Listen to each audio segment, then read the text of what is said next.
আসসালামু আলাইকুম। কেমন আছেন বন্ধুরা? আল্লাহর রহমতে আলহামদুলিল্লাহ আমি অনেক অনেক ভালো আছি। বন্ধুরা, আজ ভীষণ চমৎকার একটা আচার তৈরি করব। আশা করছি সকলের কাছে আচার রেসিপিটা খুব ভালো লাগবে। আজ আমি তৈরি করে দেখাবো মশলা আচার।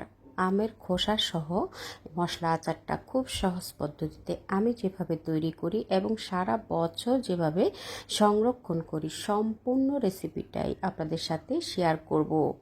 কাঁচা আম থাকতে থাকতে এই কাঁচা আমের টক ঝাল মিষ্টি খোসা সহ মশলা আচারটা তৈরি করে নিতে পারেন যে কেউ এই রেসিপি দেখেই। খোসাসহ কাঁচা আমের মশলা আচারটা তৈরি করার জন্য আমি এখানে 2 কেজি পরিমাণ আম নিয়েছি। খোসাসহ আমগুলোকে ভালোভাবে ধুয়ে নিয়ে যখন আমটা পরিপক্ক হয়ে আসবে, সেই পরিপক্ক আম দিয়ে যদি এই মশলা আচারটা তৈরি করা হয় তাহলে মশলা আচারটা খেতে অনেক বেশি টেস্টি হয়। আমগুলোকে ভালোভাবে ধুয়ে নেওয়ার পরে খোসা সহ আমি এভাবে করে আমগুলোকে ছোট ছোট টুকরা করে কেটে নেব। খুব বেশি বড়ও না এবং খুব বেশি ছোটও না।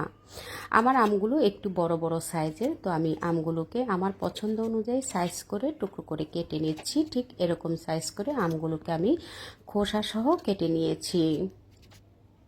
বন্ধুরা, আমের ভেতরের আটিটা যখন শক্ত হয়ে আসবে, সেই পরিপক্ক আম দিয়ে যদি আচারটা তৈরি করা হয়, এই আচারটা অনেক ভালো লাগবে খেতে। আর এই আমটা অনেক দিন পর্যন্ত আপনারা ফ্রোজেন করে রাখতে পারবেন। তো আমি যেহেতু মশলা আচার তৈরি করব, মশলা তৈরি করার জন্য আমি এখানে 2 টেবিল চামচ নিয়েছি কালো সরিষা, 2 টেবিল চামচ হলুদ সরিষা। খুব ভালোভাবে মিশিয়ে নিয়ে এরপর আমি কষলে কষলে সরিষাগুলোকে ধুয়ে নেব। বন্ধুরা, আপনারা যে কোনো এক রকমের সরিষা দিয়েও কিন্তু তৈরি করতে পারবেন, তবে 2 রকমের সরিষা মিক্স করে নিয়ে আচার তৈরি করলে আচারটা অনেক বেশি টেস্টি হয়।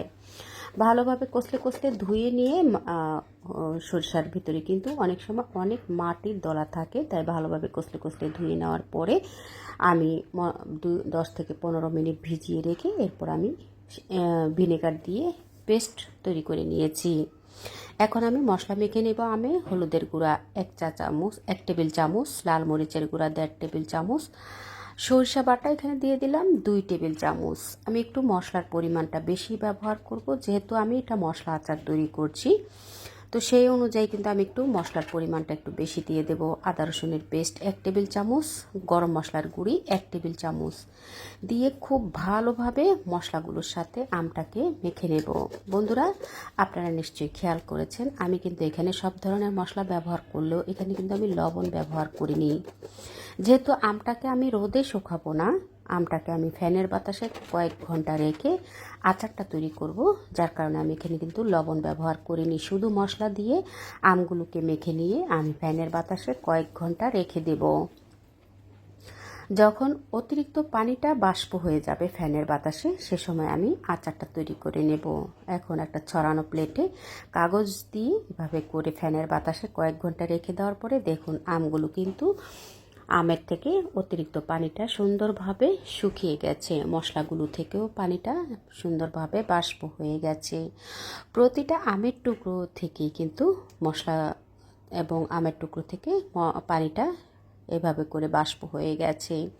আমি খোসা সহ আমের আচারটা তৈরি করছি। আপনারা চাইলে একই পদ্ধতিতে খোসা বাদ দিয়ে রেখেও কিন্তু আপনারা একই পদ্ধতিতে আচারটা তৈরি করে নিতে পারেন, তবে খোসা সহ মশলা আমের আচার তৈরি করলে খেতে অনেক বেশি টেস্টি হয়।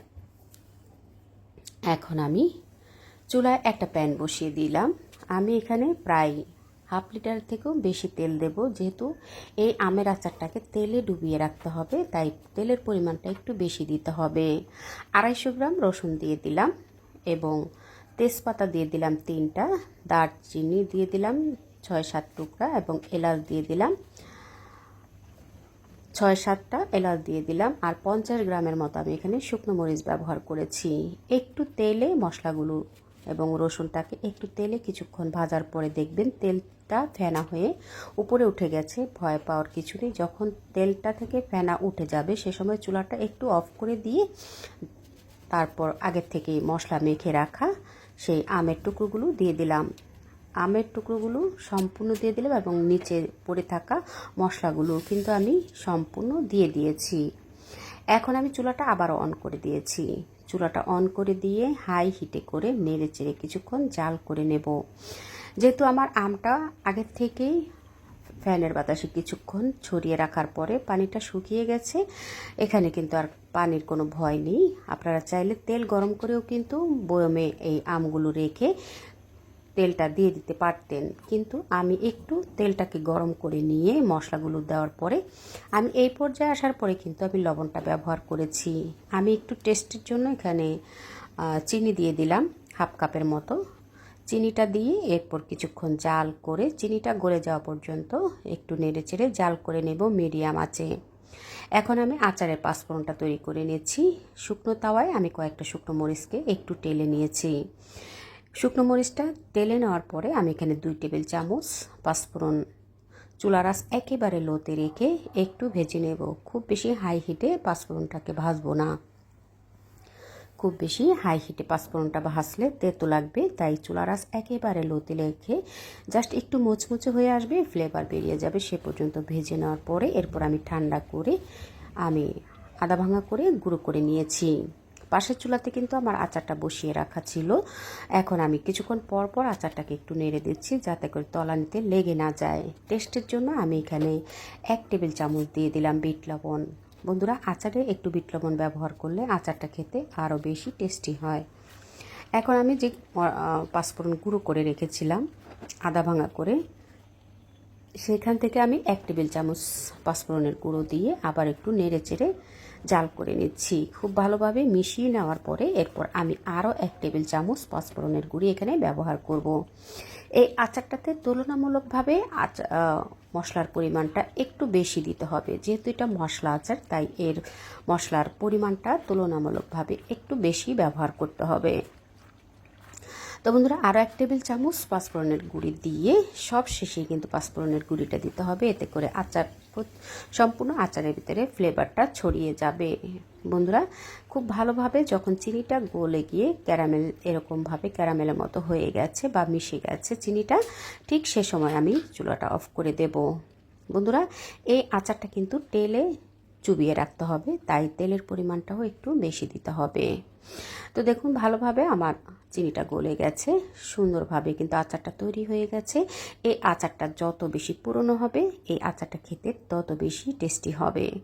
তো আমি চুলাটা অফ করে দিয়ে রুম টেম্পারেচারে আসা পর্যন্ত আচারটাকে ঠান্ডা করে নেব। এখন আমি যে বয়মে এই আচারগুলো রাখবো সেই বয়মটাকে ভালোভাবে আগে ধুয়ে নিয়ে শুকিয়ে নিয়েছি। এরপর আমি টিস্যু দিয়ে ভালোভাবে বয়মটাকে মুছে নিয়েছি যাতে করে কোনো রকমের পানি না থাকে। খুব ভালোভাবে মুছে নেওয়ার পরে এরপর আমি আগে কিছুটা তেল দিয়েছি। তেল দেওয়ার পরে আম দিয়ে দেব, আচারগুলো দিয়ে দেব। এভাবে করে আস্তে আস্তে আচারগুলো দিয়ে দেব এবং মরিচ, রসুন, আচার সব যেন বয়মে ঢোকে সেভাবে করেই কিন্তু আমি আচারটা রেখে দেব। এভাবে করে আচারটা বয়মটা ভরে আসা পর্যন্ত আচারগুলো রাখবো এবং কিছুটা খালি থাকা অবস্থায় আমি রাখা শেষ করব এবং এভাবে করে সব শেষে তেল দিয়ে তেলে চুবিয়ে রাখবো। বন্ধুরা, এভাবে করে তেলে চুবিয়ে রাখলে আচারটা কিন্তু সারা বছর জুড়ে আপনারা সংরক্ষণ করে টেবিলে রেখেই সংরক্ষণ করতে পারবেন। সারা বছর জুড়ে আপনারা এই আচারটা পরিবেশন করতে পারবেন। টেবিলে রেখে রোদে দেওয়ার কোনো রকমের ঝামেলা থাকবে না এভাবে করে তেলে ডুবিয়ে রাখলে। দেখলেন তো বন্ধুরা, কত সহজে তৈরি হয়ে গেল মশলা আচার। আপনারাও এইভাবে করে চাইলে মশলা আচারটা তৈরি করে নিয়ে প্রিয়জনকে উপহার দিতে পারেন। খুব সহজ পদ্ধতিতে আজকের এই রেসিপিটা তৈরি করেছি। আশা করছি সকলের কাছেই এই মশলা আমের আচারটা ভালো লেগেছে। ভালো লেগে থাকলে আপনারাও ট্রাই করবেন। কেমন হলো কমেন্টস করে জানাবেন। আপনাদের একটা লাইকস, একটা কমেন্টসের মাধ্যমে আমার এই রেসিপিটা পৌঁছে যাবে আরও অনেক বন্ধুদের কাছে। পরবর্তী রেসিপি দেখার আমন্ত্রণ রইল। আল্লাহ হাফেজ।